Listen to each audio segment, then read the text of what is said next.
गुरुर्ब्रह्मा गुरुर्विष्णु गुरुर्देवो महेश्वर गुरुर्साक्षात् परब्रह्म तस्मै श्री गुरवे नमः।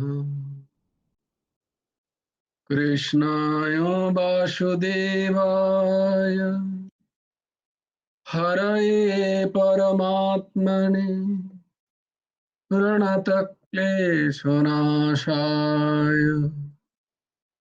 गोविन्दाय नमो नमः।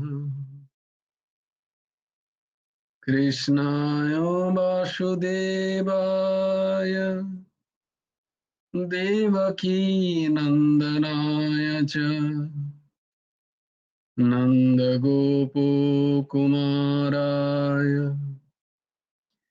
गोविन्दाय नमो नमः। वसुदेवं सुतं देवं कंसचाणूरमर्दनं देवकी परमानन्दं कृष्णं वन्दे जगद्गुरुं। ভগবান চতুষ্পাঠীর আরেকটি ক্লাসে তোমাদের খুব খুব স্বাগত।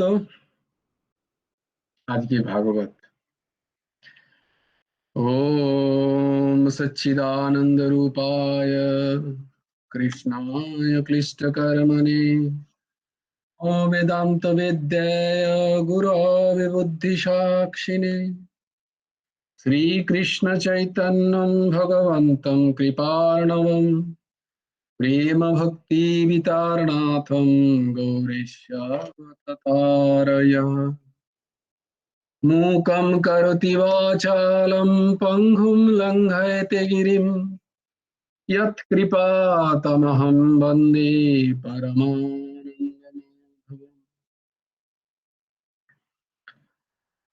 नमो नलिननेत्राय वेणुवाद्यविनोदिने राधाधरो सुधापानो शालिने वनमालिने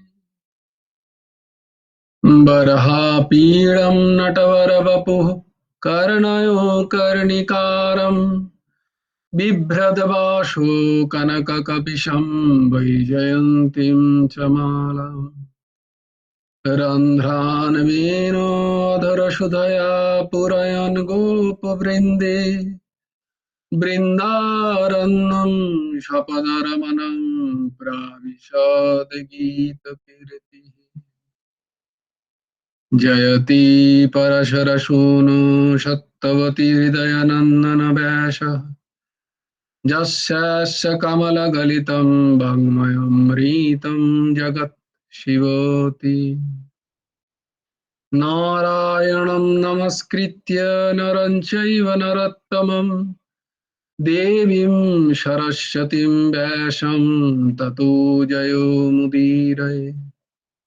वाञ्छाकल्पतरुभ्यश्च कृपा सिन्धुभ्यो एव च पतितानां पावनेभ्यो वैष्णवेभ्यो नमो नमः। ॐ सच्चिदानन्दरूपाय गुरवे बुद्धिसाक्षिणे श्रीहेमन्ताय वरिष्ठाय नमो अक्लिष्टकर्मणे नमो विप्रवरेण्याय जनसङ्गहिताय च शुभबुद्धिप्रदात्रे च तस्मै नित्यं नमो नमः। हेमन्ताय नमस्तुभ्यं गुरवे दिव्यचक्षुषे प्रियाय प्राणनाथाय प्राणरामाय ते नमः।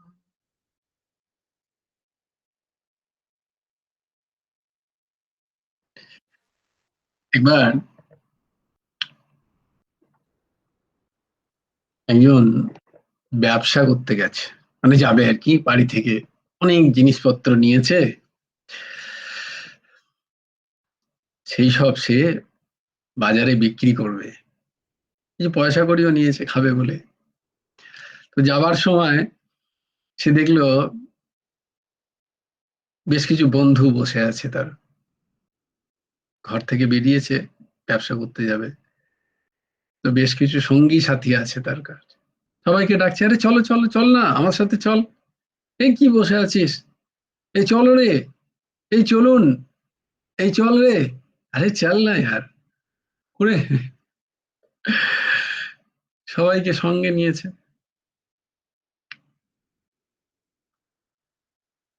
দিয়ে বেশ অনেকটা দূরে যাবে, তো মাঝখানে ফাঁকা একটা মাঠ পড়ে সেই বাজারে যাওয়ার আগে। ফাঁকা মাঠ দিয়ে যখন যাচ্ছিল সেই বাজারে যেতে গিয়ে,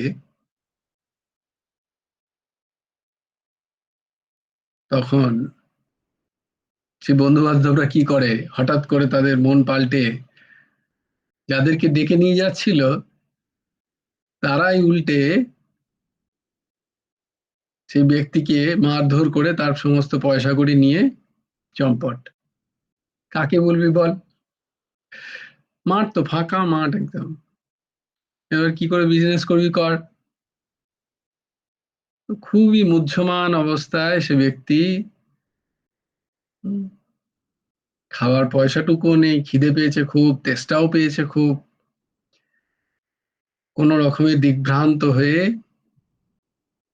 দূর থেকে দেখছে একটা কুয়ো, বলছে এতে একটু জল নিশ্চয়ই পাওয়া যাবে।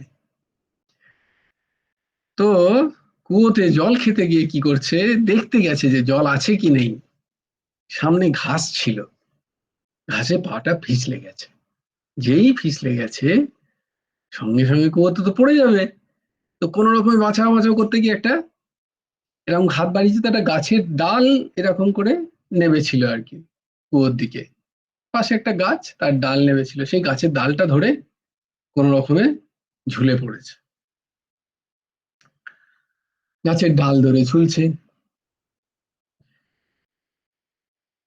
তুলে পেয়েছে, তার অবস্থা এইরকম, হায় ভগবান কি করি। তো কুয়োতে দেখছে যে কি আছে, জল আছে, ওমা কুয়োতে গিয়ে দেখছে এই বিশাল একটা কালো সাপ সেখানে, জলের মতো মনে হচ্ছিল কিন্তু সেটা জল নয়, একটা বিশাল বড় সাপ ফনা তুলে সেখানে বসে আছে। তো বলে তাহলে ওপরে আমি উঠবো কি করে। ওপরে যখন দেখেছে, দেখছে যে মুখটা তুলে ওপরে দেখেছে, দেখছে যে ওপরে ওই ডালেরই, ডালটা যেখান থেকে লেগে আছে আর কি, তার ঠিক ওপরে একটা মৌমাছির চাক। হুম, তাহলে নিচে সাপ আর উপরে মৌমাছির চাক। এবার তুমি বোঝো, সবাই কিন্তু বোঝো, আমি তাহলে তোমাদের নিয়ে যেতে পারছি না, মানে গল্পটা ঠিক সেরকম বলা হচ্ছে না যাতে তোমরাও ঝুলতে পারো আর কি গিয়ে। ভিজুয়ালাইজ করো যে তোমরা ওরকম একটা গাছের ডাল ধরে ঝুলছো, হ্যাঁ, কুয়ো বিশাল বড় কুয়ো, তার নিচে সাপ বসে আছে বিশাল বড় একটা, আর ওপরের ডালের ঠিক ওপরেই মৌমাছির চাক।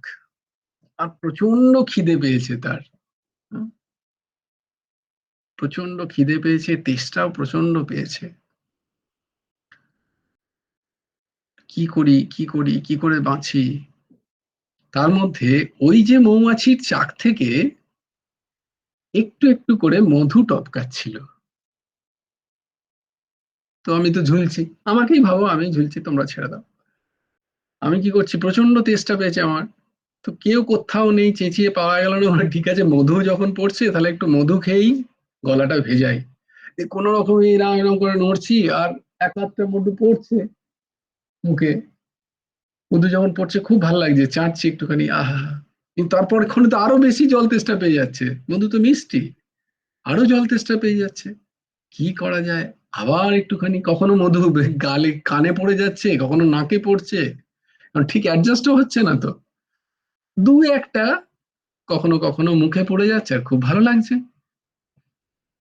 আর জলের তেষ্টা আরো বেড়ে যাচ্ছে।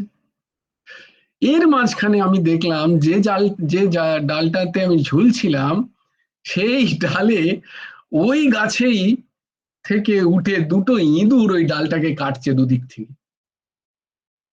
চিন্তা করো কিরম সিচুয়েশন আমার।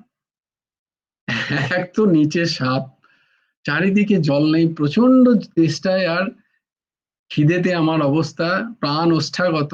তাতে একটুখানি মধু খাচ্ছিলাম, এক আধবার পাচ্ছিলাম এদিকে দুলতে দুলতে দু একটা, হাতে গিয়ে দেখছি ওই ডালেই দুটো ইঁদুর, একটা কালো ইঁদুর আর একটা সাদা ইঁদুর, ডালটা দুদিক থেকেই কটর কটর কটর কটর কটর করে কামড়াচ্ছে। বলে, এই কি করছিস কি করছিস, এই কেটে দিলেই তো আমি পড়ে যাবো, সাপ আমাকে খেয়ে ফেলবে। কিন্তু কে কার কথা শুনে, ইঁদুর তো আমার কথা শুনছে না, কারণ ওরা বোঝে না বাংলা, ইংরেজি বললেও বুঝবে না যদিও। শুনছে, এই হুস হাস করছি, কোথায় হুসহাস করতে গেলে, বেশি হুসহাস করতে গেলে আবার মৌমাছি এসে আমাকে ধরবে। তুই তো মহা সংকটে তোমাদের স্যার। তো কি করা যায়, এইরকম করতে করতে ওই দুটো ইঁদুর শুনলো তো নাই, দিয়ে ডালটা সত্যিই কেটে দিল। আর যখনই কেটে দিল, ওই মধু খেতে খেতে কি করবো, তেষ্টা তো পাচ্ছেই, প্রচন্ড তেষ্টা, জল তেষ্টা পাচ্ছি, যতক্ষণ সাপের ফনা পর্যন্ত যতক্ষণ না না যাওয়া যায় ততক্ষণ খেয়ে নি। মধু তো টপকাচ্ছেই একটা একটা করে, ওই দিকে দিকে একটা পড়ছে, আহা কি আনন্দ। বলতে বলতে সাপের গহ্বরে, সাপ তো অনেকদিন ধরেই বসেছিল, আয় বেটা, বাহ খুব ভালো একটা পাওয়া গেছে। যথারীতি আমাকে আমার ভবলীলা সাঙ্গ হলো। তোমরা বললে হঠাৎ, এমনি এমনি তো তুমি বলবে না আমি জানি। না না, এটা ভাগবতেরই গল্প, আমি আমি নিজে বানিয়ে বলছি না। ভাগবতে জড়ভরত রঘুগণকে শোনাচ্ছে এই কথা, এই ঘটনার কথা রঘুগণকে শোনাচ্ছে। ওই যে ডাল ধরে যে ঝুলছে, সে হচ্ছে জীব। সে বিভিন্ন কর্মফলের, পুণ্য কর্মফলের পোঁটলা নিয়ে ঘর থেকে বেরিয়েছে, মাতৃ জঠর থেকে বেরিয়েছে আবার নতুন ব্যবসা করবে বলে। পথে তার অনেক বন্ধু বান্ধব দেখা হয়েছে, মাতা পিতা ভাই বন্ধু, সব পাড়া প্রতিবেশী, রাজ্য দেশ বিশ্ব সব দেখা হচ্ছে, সবাইকে ডাকছে, আয় আয় চ বিজনেস করে আসি, ব্যাপার করি একটুখানি। আবার একটা নতুন বাজারে গিয়ে, আমার কাছে অনেক পয়সা আছে, অনেক পুণ্যকর্ম আছে, চলো এবারেও আবার একটু বাজার করি, আবার একটু মার্কেটিং হোক। কিন্তু রাস্তার মধ্যে, ফাঁকা রাস্তায়, যখন আমার ভোগবৃত্তিতে এই জীবন কাটছে, তখন যাদের আমি নিজের মনে করেছিলাম, তারা আমার সমস্ত কর্মফলের, কর্মের যে পুণ্যের গাঁটরি, সেগুলো তারা নিয়ে চম্পট দিয়েছে। তখন আমি ক্ষুধার্ত, আমি একা, তখন আর আমার জন্য কেউ নেই। আমি নিজেই জল খুঁজতে খুঁজতে কুয়োতে গিয়ে, লোভের কুয়োতে গিয়ে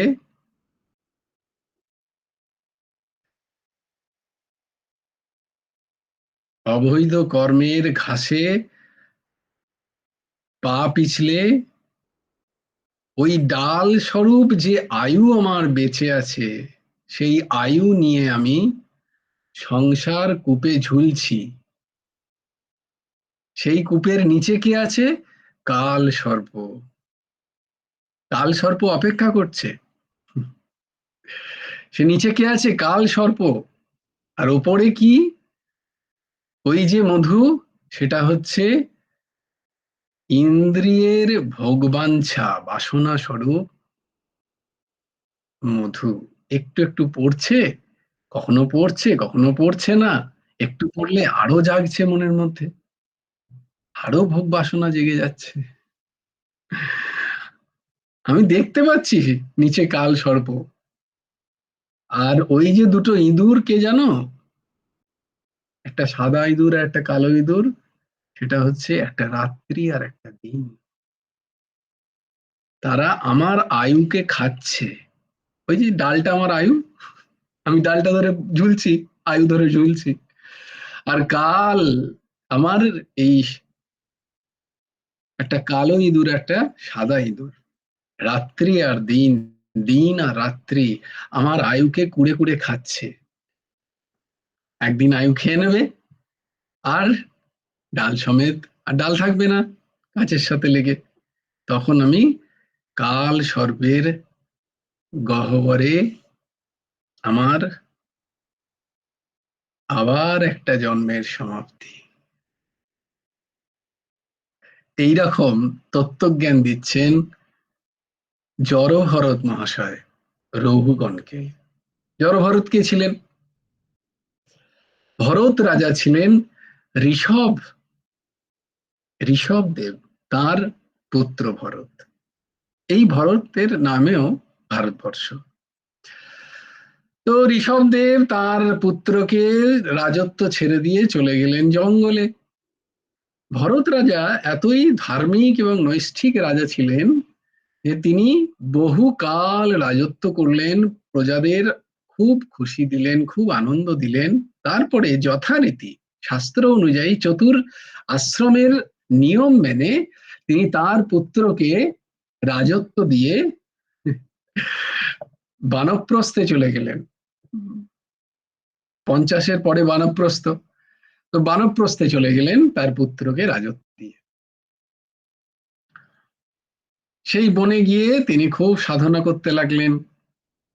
সেখানে তার আর, দেখো, সমস্ত পুত্র পরিবার, স্ত্রী, অত রাজত্ব, তার বৈভব সব ত্যাগ করে তিনি বনে গিয়ে ছোট্ট একটি কুঠিরে বাস করতেন, নদীতে স্নান করতেন, আর বনে যে সমস্ত ফলমূল পাওয়া যেত সেইগুলো থেকেই তার দিন চলতো। ভরত রাজা কত বৈভব সব ছেড়ে দিয়ে এসে তিনি ভগবানের চিন্তায় দিন যাপন করতে লাগলেন। বস্তুত আমাদেরও ঠিক তাই হওয়া উচিত। আমাদের অশান্তিটা হয় ওইখানেই, ঠিক সময়ে যখন ঠিক কাজটা আমরা করি না। আমাদের ঠিক বয়সে ঠিক কাজটা করলে তাহলে এত দুঃখ কষ্ট ভোগ করতে হয় না। হ্যাঁ? আমাদের যখন বয়স চলে যায় তখনও আমরা সংসার নিয়েই পড়ে থাকি, তো সংসার তো দুঃখ দেবেই। ভরত মহারাজ কিন্তু করেননি সেরকম, তিনি ঠিক কাজই করেছিলেন। কিন্তু বিধিবাম কি হলো, তিনি একদিন এরকম গায়ত্রী মন্ত্র জপ করে আহ্নিক আদি করে গণ্ডকী নদীর তীরে বসে আছেন, তখন একটি অন্তঃসত্ত্বা এক হরিণী এসে জল খাচ্ছিল নদীতে। তার সামনে খুব ভালো লাগছিল ভরত মহারাজের, দেখছিলেন।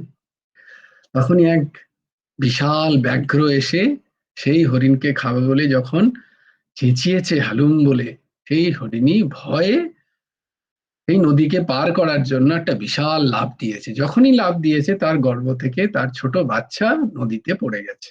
নদীতে বিশাল স্রোত, বাচ্চাটা বয়ে যাচ্ছে। আর হরিণী সেই ঝাঁপে, সেই লাফে আর চাল সামলাতে না পেরে একটি পাথরের পড়ে গিয়ে তারও সেখানে মৃত্যুবরণ হয়।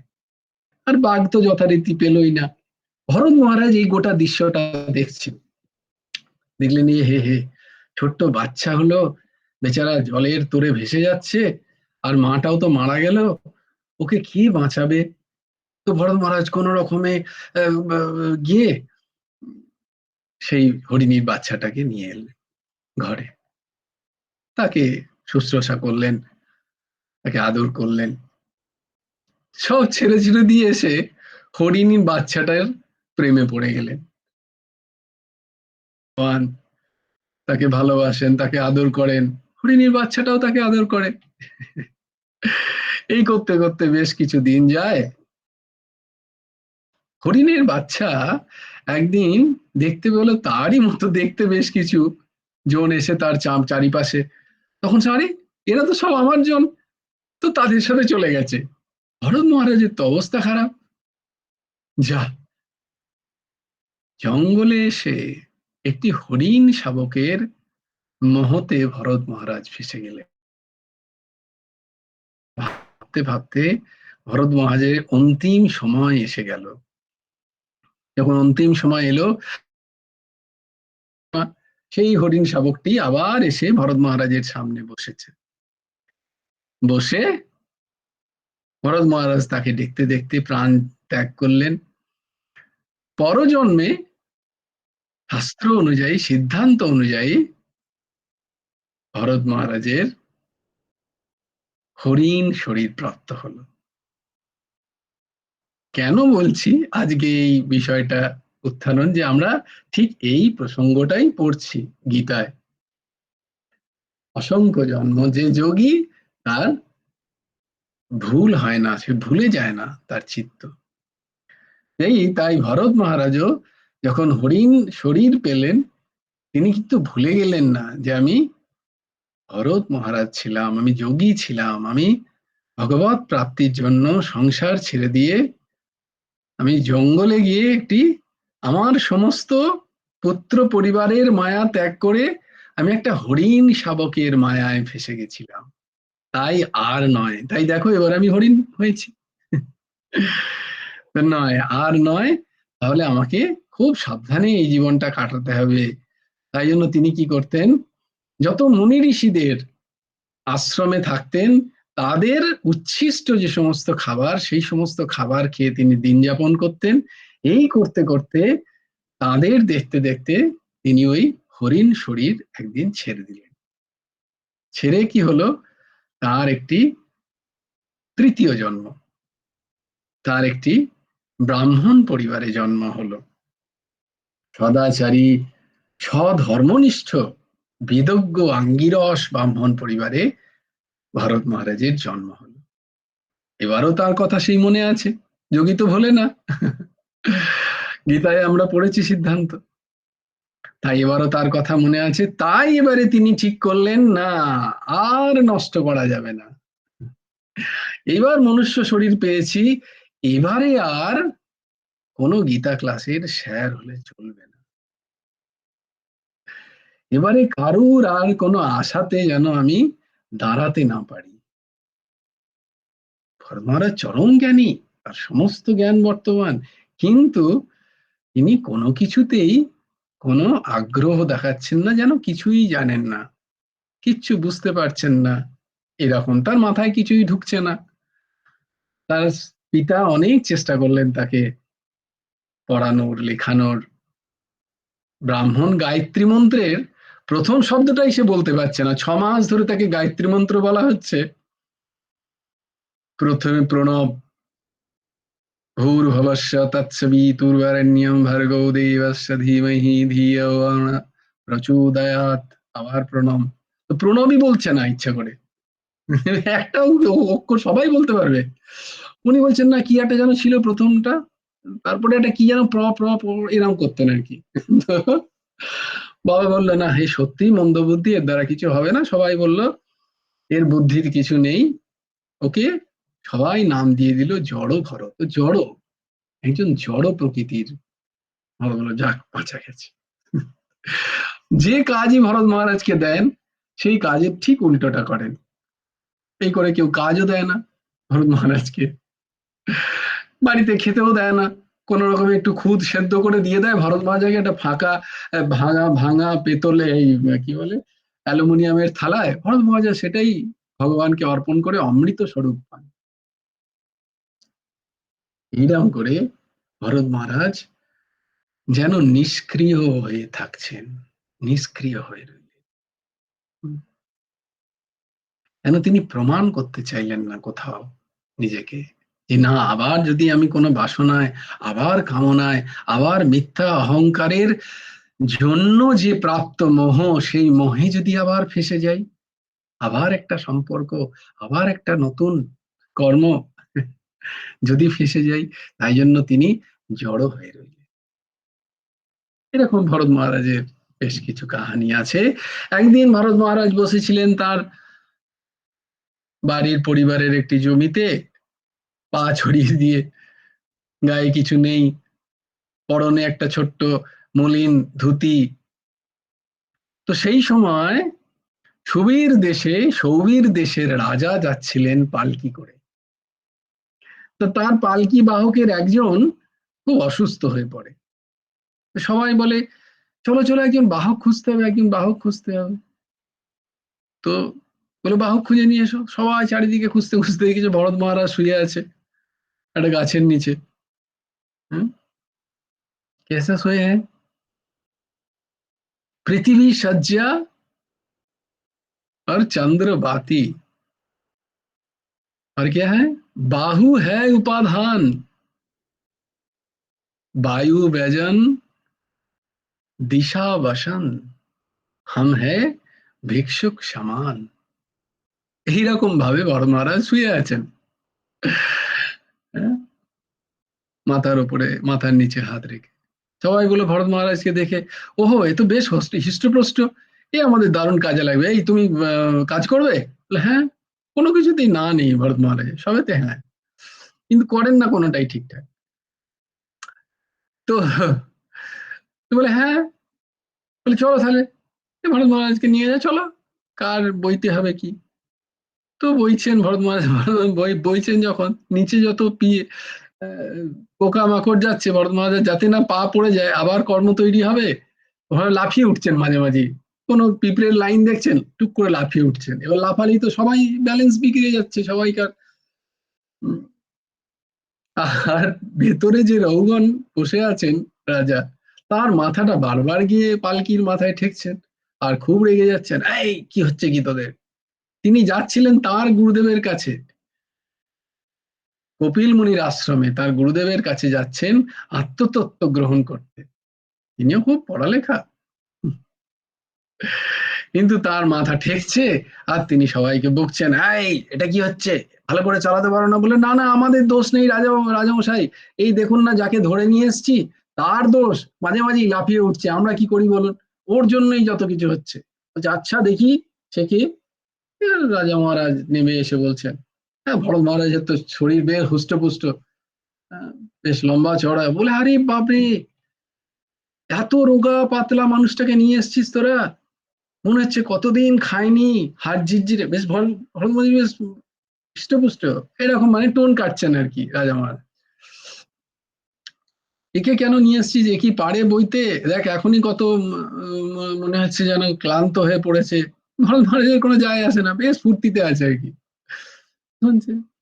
আচ্ছা, তুমি জানো, তুমি চেনো আমাকে, আমি রাজা, তোমাকে এক্ষুনি আমি সাজা দিতে পারি, এমন সাজা দেবো তুমি বুঝে যাবে যে তুমি কে, আমার তোমাকে সাজা দেওয়ার অধিকার আছে। আর রাজার কি অধিকার তুমি জানো না, তুমি প্রজা। এরকম অনেক কিছু শোনাতে শোনাতে ভরত মহারাজ, কে, না, ওই সেই হরিণ শাবক, আজকে রঘুগণ, সন্ত মহাত্মাদের সঙ্গে এসে তিনি আজকে রাজা হয়েছেন। আর ওই ভরত মহারাজ, আজ জ্ঞানী ভরত, জড় ভরত, তিনি তার শিষ্যকে উদ্ধার করতে এই লীলা করছেন। তো রঘুগণকে বললেন, মহারাজ, আপনার এই সমস্ত কথা ব্যর্থ, না আপনি রাজা, না আমি প্রজা, এ সমস্ত মিথ্যা চিন্তা। আর এই শরীরের কথা বলছেন, এই শরীর আমি নই, আর এই শরীর আর এই মাটি, এর দুটোর মধ্যে কোনো পার্থক্য নেই। মাটিতে যদি ছড়ি ঘোরান বা মাটিতে যদি চাবুক মারেন, তাহলে কি মাটির কিছু লাগবে? বলে, না, তেমনি আমারও তাই, আমারও শরীরে যদি আপনি চাবুক মারেন, আমারও কিছু লাগবে না, কারণ আমি শরীর তো নই।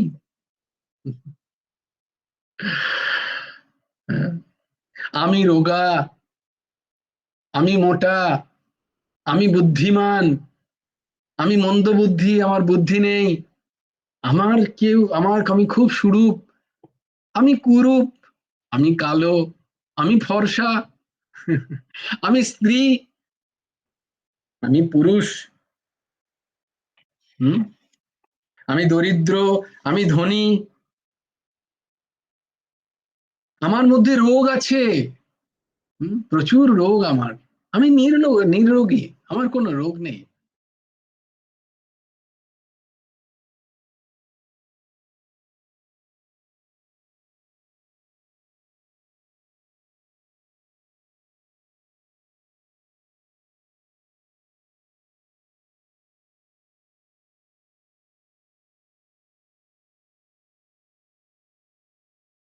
এই সব কিছু, এই বিপরীত ধর্ম যত কিছু ভাবনা, এই সব কিছু হয় যার নিজের শরীরে অভিনিবেশ আছে, যে নিজেকে শরীর বলে ভাবে।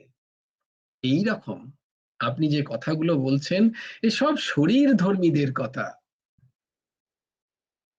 আপনি শরীর নন, আর আপনি যাকে বলছেন আমি, আমিও এই শরীর নই। আপনি আপনাকে চেনেন না, আপনি আমাকেও চেনেন না। তখন রঘুগণ বুঝতে পেরেছে, বাবারে এ তো বেদ বেদান্তের কথা বলছেন। তখন প্রণাম করে বলছেন, প্রভু আমি আমি সবাইকে ভয় খাই, কিন্তু আমি সবাই কাউকে ভয় করি না এই বিশ্বে, কিন্তু একজনকে ভয় করি, সেটা কোনো ব্রাহ্মণ যদি রুষ্ট হয়ে যায়।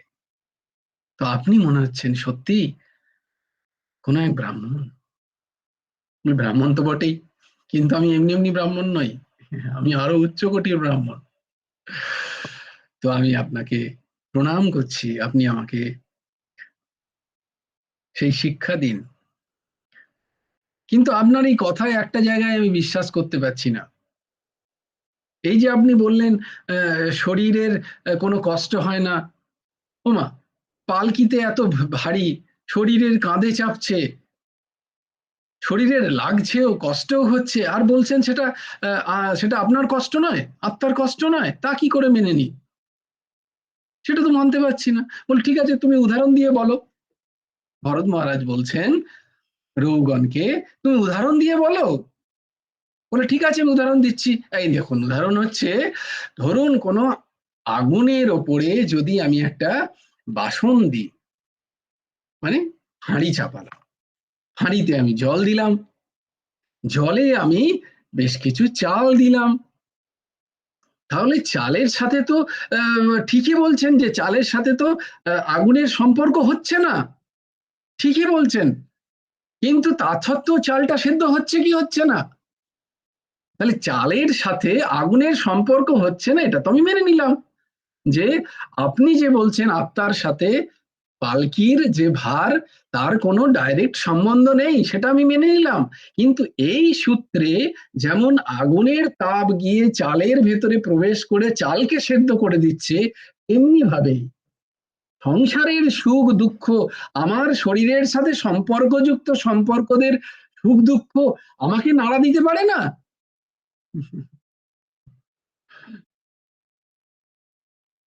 বলছে না, ভরত মহারাজ বলছেন, রৌগণ, শুধু শোনা কথা বলতে নেই। তাই জন্য বলেছি বারবার, যে শোনা কথাকে আগে মনন করতে হয়, তারপরে নিধিধ্যাসন করতে হয়, তারপরে তর্ক করতে হয়। তুমি যার সম্বন্ধে কথা বলছো, যে বিষয়গুলো বলছো, সেগুলো সব অচেতন, সেগুলোকে দেখা যায়, সেগুলো সবয়ব, তার অবয়বকে দেখা যায়, তার অবয়ব আছে, তার রূপ আছে। আত্মার কোনো রূপ নেই, আত্মা চেতন, আত্মা অবয়ব, আত্মার কোনো রূপ নেই। তুমি আত্মার সাথে এগুলোর তুলনা করো না, তাহলে কোনোদিনই সঠিক সিদ্ধান্তে পৌঁছবে না।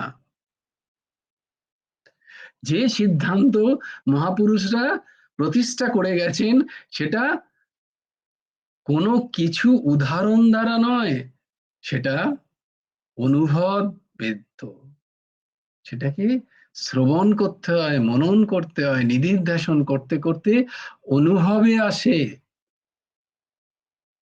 আত্মা অনুভব বেদ্য, আত্মতত্ত্ব দ্রষ্টব্য নয়। আত্মতত্ত্বকে কখনো কোনো রূপ দ্বারা ধারণ করা যায় না, তার উদাহরণ দ্বারা তার সিদ্ধান্তে পৌঁছানো যায়, কিন্তু সেটাকে উপলব্ধির জন্য কোনো কিছুর উদাহরণ দ্বারা হয় না, সেটা অনুভব দ্বারাই তা জানা যায় যে তুমি শরীর নও, তুমি শরীর থেকে আলাদা কিছু। এই যত কিছু আমার, আমার রোগ, আমি রোগী, আমি শোক, শোক, আমার কষ্ট, এই সব কিছু কার ধর্ম? মনের ধর্ম। ভালো করে দেখো। আর মনটা কি? মনটা একটা ইন্দ্রিয়ই। একাদশ ইন্দ্রিয়ে মন প্রধান ইন্দ্রিয়। পঞ্চ জ্ঞানেন্দ্রিয়, পঞ্চ কর্মেন্দ্রিয়, অন্তঃকরণ চতুষ্টয়ে, সেটা মনই, মনেরই বিভিন্ন বৃত্তিকে অন্তঃকরণ চতুষ্টয় নামে ভাগ করা হয়েছে। তো মন তোমার, তুমি যেটা বলছো যে আমার কষ্ট, কষ্ট তোমার নয়, কষ্ট মনের। বলছে আরেকটু ভালো করে বোঝান তো দেখি, আরেকটু ভালো করে বোঝান। বলছে দেখো বোঝাচ্ছি বোঝাচ্ছি বোঝাচ্ছি। মনের অনুকূলে যখন কোনো কিছু ঘটে তখন তোমার ভাল লাগে, মনে হয় আমার খুব ভালো লাগছে। আমার মনের প্রতিকূলে যখন কিছু ঘটে তখন মনে হয় যেন না আমার ভালো লাগছে না। কিরকম? কিরকম বলো, ধরো তুমি রাত্রিবেলা শুতে যাবে, রাত্রিবেলা শুতে যাবে, তুমি বাজার থেকে খুব সুন্দর সুন্দর খাবারের জিনিস নিয়ে এসছো, পরের দিন সকালে খাবে, দিয়ে বেরোবে কোথাও। রাত্রিবেলা শুতে গিয়ে হঠাৎ দরজায় একটা টিং টং আওয়াজ, যার খেয়ে আছে তার টিং টং, নাহলে যারা ঠক ঠক ঠক ঠক করে আওয়াজ হলো। তুমি বাইরে খুলে দেখলে যে আমি যেখানে থাকতাম গ্রামে, সেই পাশের একটা লোক হঠাৎ করে, আরে আপনি এখানে, বন্ধু বলো স্ত্রী বলো যেই হোক, এই যে হঠাৎ করে এসছে সে, আরে তুমি এখানে, কি ব্যাপার? না রে এরকম ব্যাপার, এই দেখ না এখানে এসছিলাম, রাত্রে ট্রেনটা ধরতে গেছিলাম বা বাসটা ধরতে গেছিলাম, লাস্ট বাসটা চলে গেছে, তো কি করি, আমার তো আসার ইচ্ছা ছিল না, কিন্তু কোথায় থাকি বলতো, কিছু খাওয়া হয়নি, তো ভাবলাম তোর কাছে আসি। তো বলে, তো বহুত ঝামেলা, তো কোনো কথা নেই বার্তা নেই, সব উটকো ঝামেলা। এই রাত্রিবেলা শুতে যাচ্ছি, এবার আমি এখন কি খাবার কোত্থেকে দিই বলতো? তখন মনে পড়লো যে ও ভালো ভালো না, তা ওইগুলো ওইগুলো দিয়ে দিতে হবে, আমি কালকে খাবো বলেছি।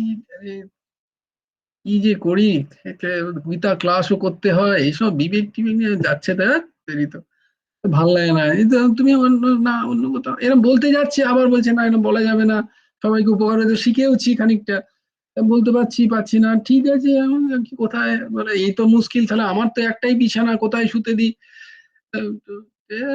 কোন রকমে, না না বুঝতে পেরেছি, যিনি সে তো বুঝতেই পারছেন যে আমার দশা কি। না না আমাকে একটুখানি এইখানে জায়গা দিলে হবে, একটু রাতটা কাটিয়েই চলে যাবো, জানিস প্লিজ কিছু মনে করিস না, কিন্তু কোথায় রাত্রে থাকি বল? ঠিক আছে সব, খেয়েই তো এসছো মনে হচ্ছে, ঠিক আছে শুয়ে পড়ো, জল খাবে, মানে দেবে না আর কি, পরের দিনের যে খাবার গুলো কেক টেক নিয়ে এসছে আর কি আছে, সেটা দেবে না। আরে খিদে তো, আচ্ছা ঠিক আছে দাঁড়া দাঁড়া দেখছি কি আছে কিনা। যেটা সব থেকে কম দামি বিস্কুট, পার্লেজি, 4 টাকা দাম, হ্যাঁ এটাই খেয়ে নাও, আর তো বুঝতেই পারছো আমি ব্যাচেলার থাকি, আমার কাছে তো কিছুই নেই, এটা খাও, এক গ্লাস জল খাও, কলা খাবে, কলা, কলা আছে, পরশু দিন কিনেছিলাম, আজকে ফেলে দেওয়ার ছিল, ফেলে দিইনি, দুটো কলা আছে, কালো হয়ে গেছে একটু, কাঁটালি কলা, ভালো কিন্তু, খাও, এটা খেয়ে শুয়ে, হ্যাঁ তাই বল, যা পাওয়া যায়, বিস্কুট দুটো, কাঁটালি কলা খেয়ে সে বেচারা, হ্যাঁ, একটা চাদর যদি হয় ভালো, আবার চাদর, তোমাকে দিলে কালকে তো আবার কাচতে হবে আমাকে চাদরটা, গন্ধ নোংরা সমস্ত মানুষ। ঠিক আছে নাও, আর কি করা যাবে, কোন রকমে সে তাকে দেয়া হলো। বেশ, পরের দিন ভোরবেলা উঠে পড়ে করে উঠে তাকে যত তাড়াতাড়ি বাড়ি পাঠানো যায়, হয়ে গেছে সকাল, হ্যাঁ তাই তোরা সকাল হয়ে যায়, যাও যাও যাও, সকাল হয়ে গেছে খুব ভালো, চা খেয়ে নিও, হ্যাঁ বাবা আচ্ছা ঠিক আছে বলে তাকে বিদায়। এটাতে হলো। দুদিন পরেই এরকমই একটা রাত্রে, হ্যাঁ, এরকমই এক রাত্রে আমারই অত্যন্ত প্রিয় এক আত্মীয়, সে ঘটে ঠক ঠক করেছে। ঠিক ওই একই স্থিতি আমার। 10টার সময় আমি শুতে যাব, আমার খুব কাছের মানুষ, খুব পছন্দ তাকে, এসছে, আমার ভাই, আমার দাদা, এই কি ব্যাপার রে, এলাম, আমার বোন, আমার দিদি, এলাম, আরে তুমি, কি ব্যাপার, আরে তুমি, অবিশ্বাস্য ব্যাপার, তুমি এখন এখানে কি করে, কিভাবে, oh my God, won't it be like this, unexpected একটা, একটা খুশি, একটা আনন্দ, এটা কি করে, তুমি এখানে এসছো, আরে বলিস না লাস্ট বাস, তুমি লাস্ট বাসের জন্য কেন, তোমাকে সন্ধ্যেবেলা আসা উচিত ছিল, না রে আমার কালকে বাড়ি পৌঁছা, আরে তুমি এইসব কথা বলছো, আমি এখানে থাকা সত্ত্বেও তুমি একবার আমার সাথে এসে দেখা করবে না, তোমার বাসটা ছাড়তে হলো বলে তোমার আমার কাছে আসতে, এটা কিন্তু তোমার ঠিক না, বসো বসো বসো, এই না না, তোমার কোনো চিন্তা নেই, আমি এক্ষুনি জোম্যাটোতে ফোন করছি, সুইগিতে ফোন করছি, একে ফোন করছি, তাকে ফোন করছি, তোমার কোনো চিন্তা নেই, আমার অনেক কিছু আছে, যত যত ভালো ভালো চানাচুর, ভালো ভালো যত খাবার মিষ্টি সব তার সামনে এসে, এটা ইচ্ছা খাও, খুব সুন্দর খাও, বলো কেমন আছো, তাকে অত্যন্ত জল দিয়ে, না আমি কোথায় শোবো, না না উপরে শো, তুমি বিছানাতে শো, আমি নিচটাতে শুয়ে পড়ছি, তুমিও, বাপরে কি অদ্ভুত, কি আনন্দ,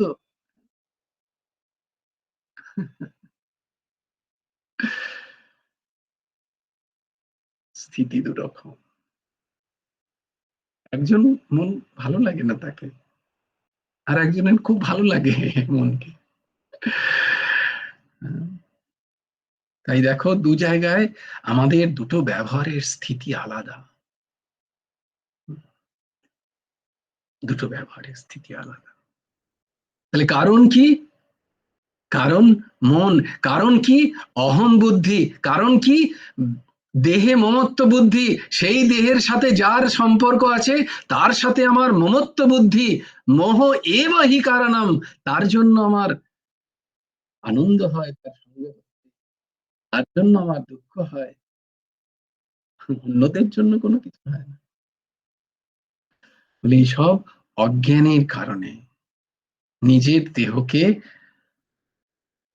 আমি বলে ভেবে,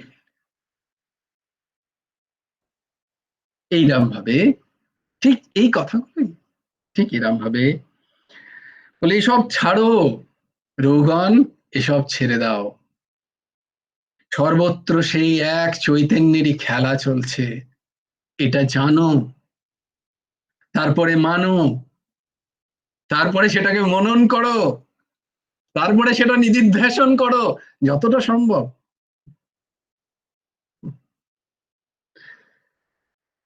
এই চৈতন্য যে, সে তোমার মধ্যেও আছে, সে তোমার চারিদিকে ব্যাপ্ত, যাকে যাকে দেখছো সবার মধ্যে সেই একই চৈতন্য, আর এই চৈতন্য তোমার বোধের অতীত, তুমি যে বোধ নিয়ে, যে ইন্দ্রিয় দ্বারা, যে অবয়ব দ্বারা, যে নাম রূপ গন্ধ দ্বারা তুমি তাকে ছুতে চাইছো, তাকে ওইভাবে ছোঁয়া যায় না, বরাবরই ঠকবে তুমি, চৈতন্য এ সবের অতীত, আমিও তাই, আমিও সেই চৈতন্যই, আমি দেহ নই, এটা আমার বুঝতে আমার দুখানা জন্ম নষ্ট করতে হয়েছে, তুমি যদি বুঝতে চাও আমার কথা মেনে নাও আর লাগ যাও, না হলে আমার মতো অনেক অনেক জন্ম তোমাকে আরো ব্যতীত করতে হবে। আমি নিজেকে সর্বদা সেই চৈতন্যেরই এক অংশ বলে মনে করি, এবং আমি উন্মত্ত নই, আমি জড়ও নই, আমার দেহ জড়, আমার মন উন্মত্ত, এই সব বিভিন্ন তত্ত্ব কথা ভগবান ভরত যখন রৌগণকে শোনালো, বিদগ্ধ রাজা, কারণ তারও অনেক পড়াশোনা ছিল, তার অনেক সৎসঙ্গ ছিল, তাই তাকে একটুখানি যখনই তার তাকে ধরিয়ে দেওয়া হলো, সঙ্গে সঙ্গে তার জ্ঞানে প্রদীপ টপ করে উজ্জ্বল জ্বলে উঠলো, কারণ তারও সংস্কার আছে না, মহাপুরুষের সংস্কার, তার নিকট বারে বারে ক্ষমা প্রার্থনা করলো, তখন তিনি বললেন, আপনি নিশ্চয়ই ছদ্মবেশে আমার গুরু কপিল দেব হবেন, আমি আমার ঐশ্বর্য মদে মত্ত, আমি অবিদ্যা জ্ঞানে অন্ধকারে আচ্ছন্ন, তাই আমি এই সমস্ত ভাবাদৃশ হয়ে আমার এইসব কর্ম সাধন হচ্ছে। বলে তাহলে এইরকম আপনার মতো এরকম জ্ঞান প্রাপ্তি করতে গেলে আমার কি সাধন হওয়া উচিত? প্রভুগণ জিজ্ঞেস করছেন আমাকে কি করতে হবে? বলে হ্যাঁ, এইবার তোমার প্রশ্ন ঠিক হয়েছে।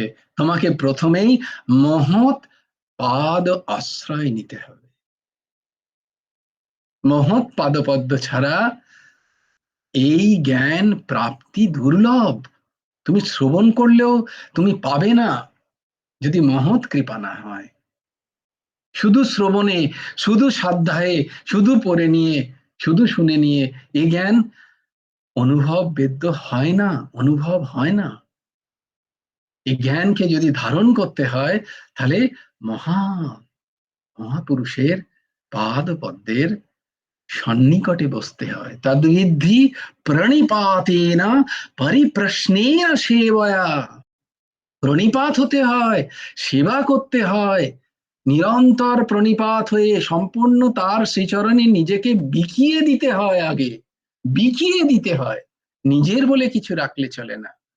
তারপরে তার সেবা করতে হয়। তার সেবা মানে তার আদর্শের সেবা, তার ভাবের সেবা, তার বোধের সেবা, তার দিগদর্শনের সেবা। মহাপুরুষ তার শরীরের সেবা কোনোদিন চান না, তার ভাবাদর্শের সেবা।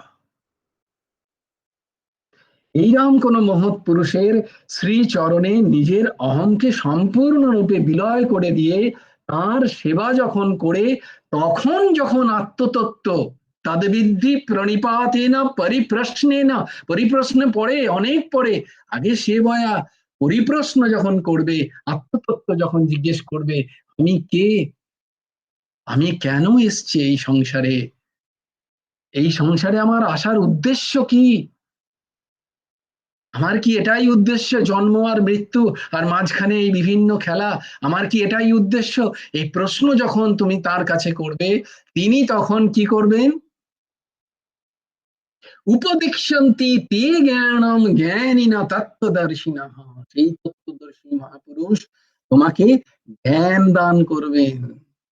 অজ্ঞান তিমিরান্ধস্য জ্ঞানাঞ্জন শালাকয়া চক্ষুরুন্মীলিতম येन তস্मै শ্রী গুরবে নমঃ। আমার চক্ষু উন্মিলন করার জন্য আমি তো গুরুদেবের কাছে যাইনি কোনোদিন। আমি তো অজ্ঞান অন্ধকারেই ঢুকে বসে আছি। আমি গুরুকে চিনতেই তো পারিনি যে তাকে আসল প্রশ্নটা করলে ঠিক উত্তরটা পেতাম।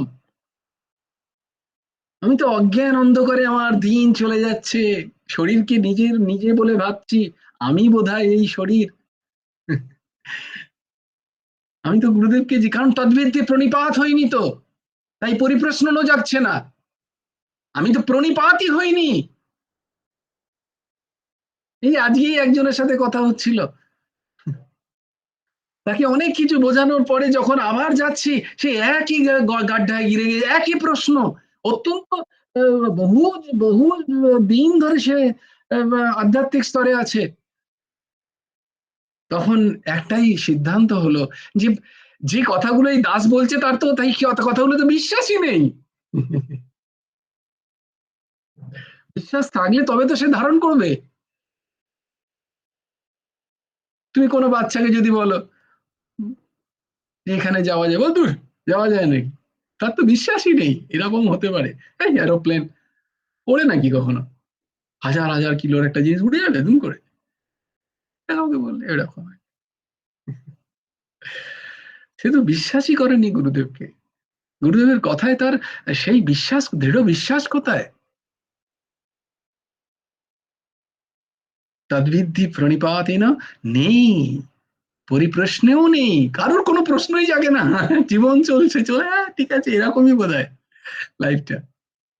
ঝগড়া ঝাঁটি অশান্তি শোক রোগ দুঃখ কষ্ট বেদনা হাসি ঠাট্টা পার্টি এই করেই জীবন বোধহয় হয়ে যাবে সুন্দর, এটাই বোধহয় জীবন।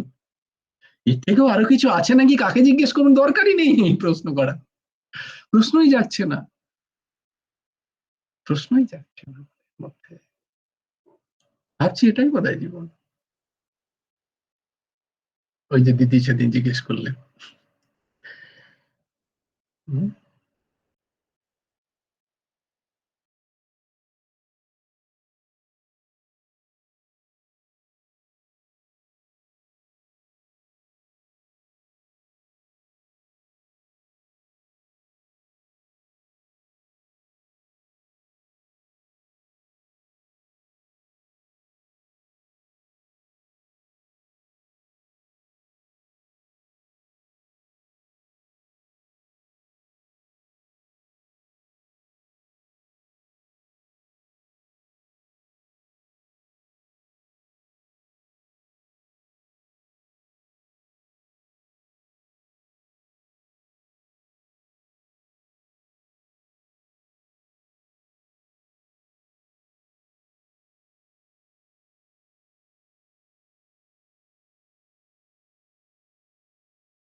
গুরুদেবের অশেষ দয়া। ঠাকুর বললেন, বড্ড বেশি বকছিস, একটু কম বক।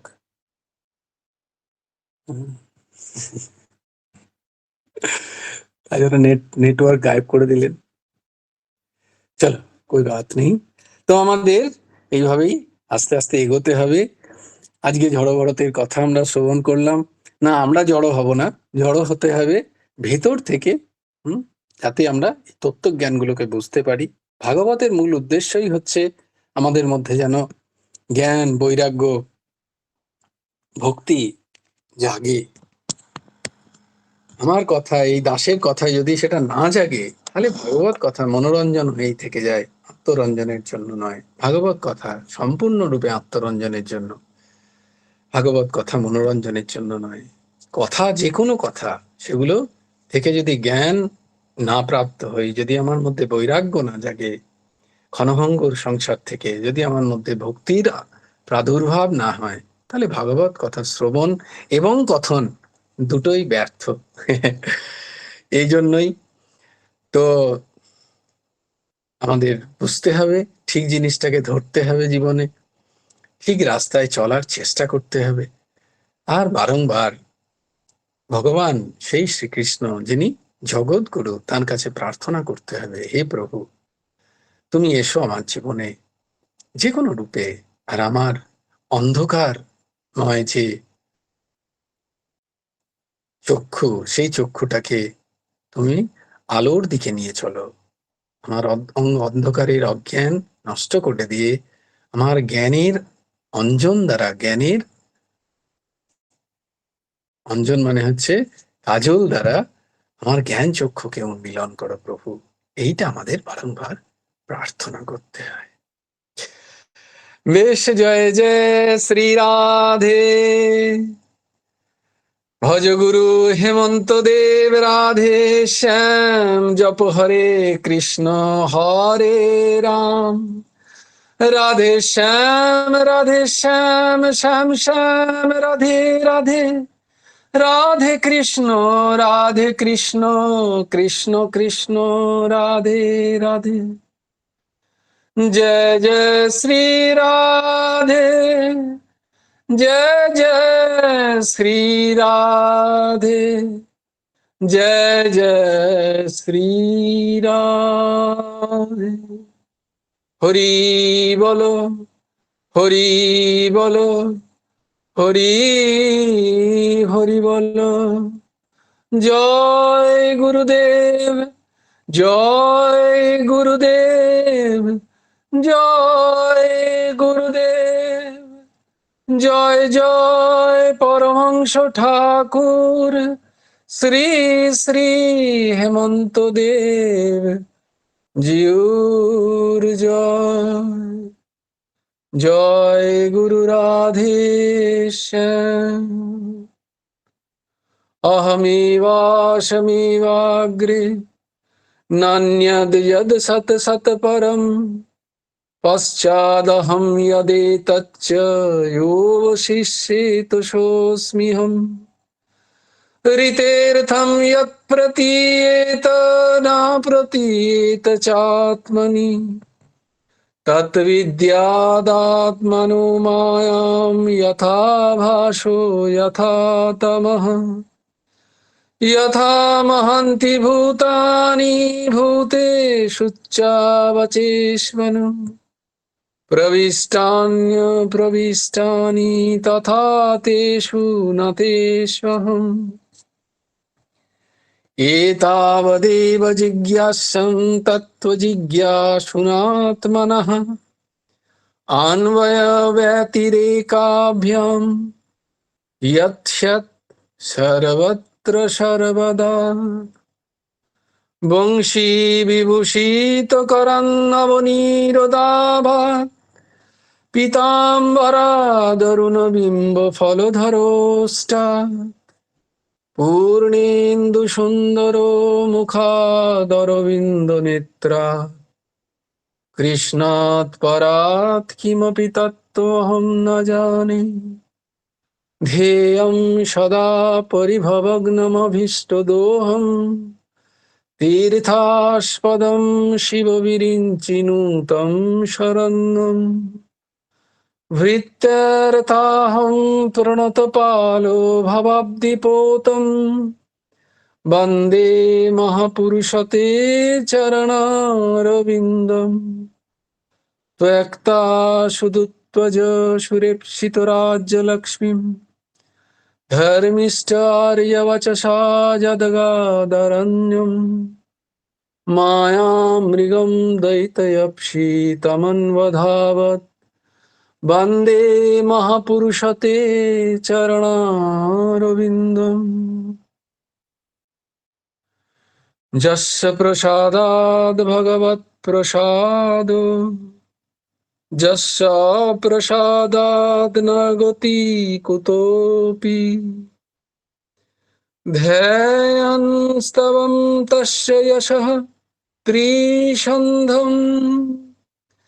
वन्दे गुरु श्रीचरणारविन्दम्।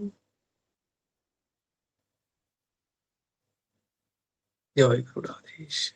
সবাই ভালো থেকো, সুস্থ জয় থেকো। গুরু রাধেশ্যাম। জয় গুরু রাধেশ। জয় গুরু রাধেশ্যাম।